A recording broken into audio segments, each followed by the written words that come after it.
Hi, welcome to my channel. I'm Beatrix Snyman from Beatrix Designs. Here you will learn how to master Tunisian crochet and much more.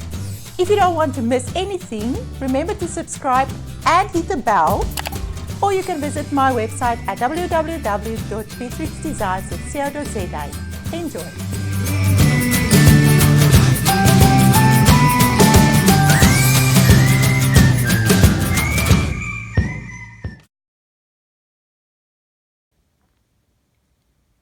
Here is a sample of the Tunisian Back Bar Stitch from my sampler blanket that I made while I was authoring my Tunisian book a few years ago. And here you can see what it will look like in a work piece when you use the back bar stitch.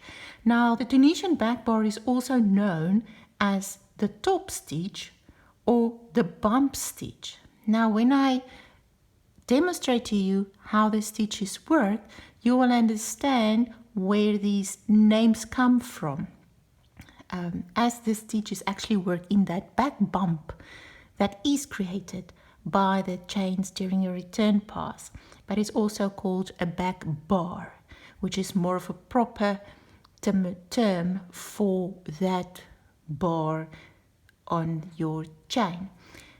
Now, this is a variation, another variation of your Tunisian Simple Stitch, and you can also see it gives an appearance of a mesh pattern, a mesh look, and the V-bars on the front is stacking on top of one another, which gives this open look, and it also has a less of a curl and an excellent drape to this fabric. Now let's have a look on how to create this stitch. To start on this stitch, and if you want to create a pattern on it, you do your foundation row as 4 Tunisian Simple Stitch, which is shown in my video on the foundation row. Now let's identify the stitch anatomy for this stitch. Here you can clearly see we have the vertical bars, and there is our chains between those V-bars. Those were created by our return pass. Now, if I tilt this piece a little bit to the front, you can see those bumps there at the back clearly. Now those are the guys that we will insert our hook into, and that is the loops that we will work in. Those are the bumps created by these chains. Now, something else that makes it easy to identify these bumps is when you follow your front V-bar, you can see it goes basically into that back bar or bump, depending on which word you want to use to describe this bump or back bar. It goes in there, and that is easy to identify this bump. Now, because of how it is situated on our Tunisian stitch anatomy, it makes it a very nice stitch to create clusters in, because it lies nicely on top of these V-bars, which creates a nice stitch. And then when you work into that back bar, you work a few stitches into that, it makes a cluster, and it will lie or stack on top of one another, which is a very favorite on creating your cluster and lacy patterns. Now, to start on this stitch, first thing I want to explain to you again is the stitch count. I made the sample on 10 stitches again. It's just easier to follow. But here you can identify your first bump, and that is right across your second V-bar.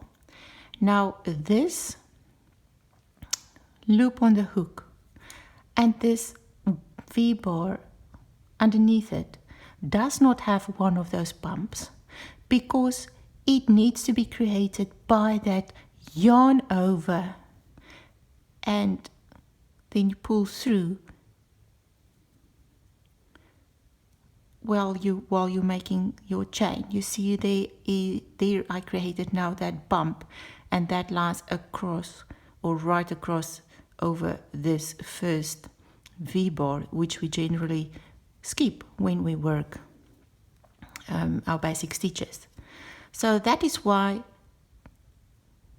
this first stitch won't have a back bump. It counts as the first stitch as normal, and be also very careful that that little bump, the first one, lies very close to the start of your work, because as you start working and you created your last yarn over chain through pull the loop through 2 during the return pass, you do tend to pull on that last chain, so it might be very small, it might disappear a bit, and that is why I explained to you where it lies in comparison to your V-bar. So it's easy to find it as you follow your second V-bar. You can find that back bump and you just yarn over and pull up a loop. Now there's the second one. It's right across of my third V-bar, and there is the next one, and you will start identifying them. It's very clear to see when you just tilt the work slightly towards you so that that back can be exposed. Now here I come to my very last stitch, and that last stitch do have a back bump, and you will see how it will create in a minute. But let's just check our stitch count. We have 2, 4, 6, 8, 10. Great, so our stitch count is correct, and now you can also see the pattern or the texture that it creates. It's more of an open look, and it's because we don't insert our hooks into our V-bars, these vertical ones, but on the chain that lies on top or runs on top of my Tunisian work, and that makes it a longer stitch as well.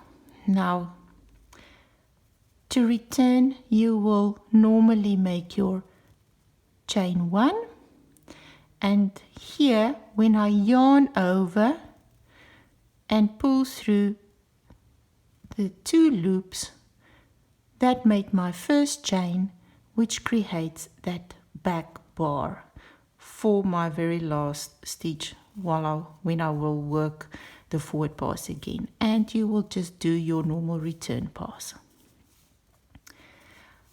Now I do work my first stitch slightly different than you would normally think to do. Because of this height this stitch creates, I also just make my first stitch a Tunisian extended stitch, or I simply just make 1 chain, but I pull it a bit tight so it does not give too much of length to the stitch, because your first side, or the starting side of, depending on if you left or right-handed, that's why I say it's your starting side, that loop tends to open up a bit, which makes your side there a little bit more sloppy, and this last side on the forward might tend to tight up. Now those problems you can find some solutions on when you watch my video on the troubleshooting.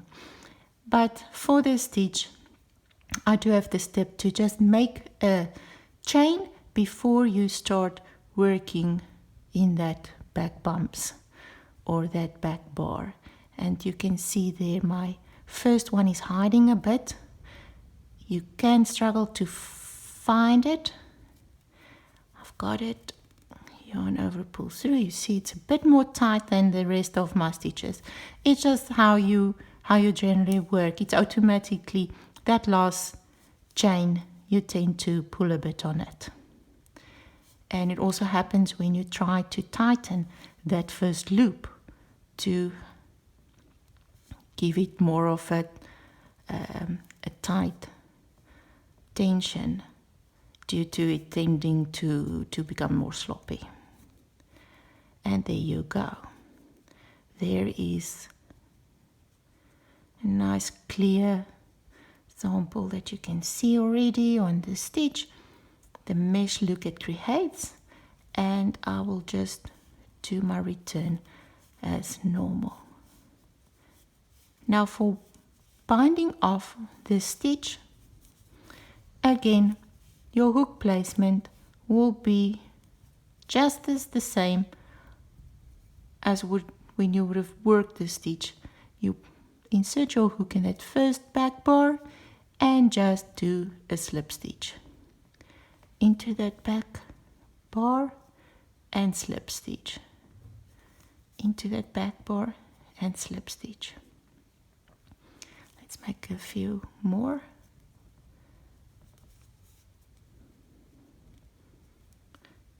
Right, now you can see what it looks like.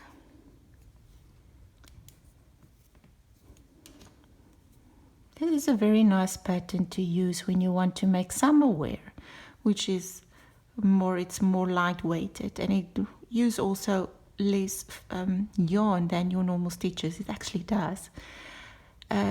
Another plus point is that it has no curl basically, because if you turn it around you can see there is less of a dense fabric that is created at the back, which does not push those yarn and fabric to the front to create that familiar curl in Tunisian crochet. Another thing that happens is that it does create a little bit of a rigid or a textured look horizontally on this fabric, and that is because the fact that you work in that back bump, it does push this part of your fabric or all of these stitches a little to the front to create that ridge on your fabric. It's almost like when you work the Tunisian reverse stitch, which is working in that back V-bar, and then this whole section of your chains push forward to give the texture on the surface. So just working on that bump gives it just a slight bit of texture, but not the same as on your reverse stitch. And this is your Tunisian back bar, aka the bump stitch or the top stitch.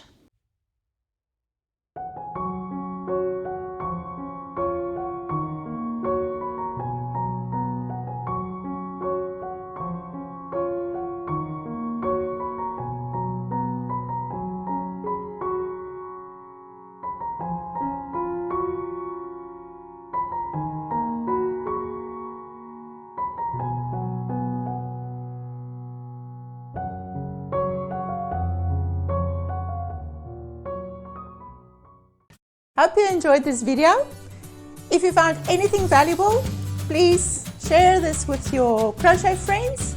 Also, you can leave a comment if there's anything that you would like to see in the future. And remember to subscribe. Thank you for watching. Goodbye.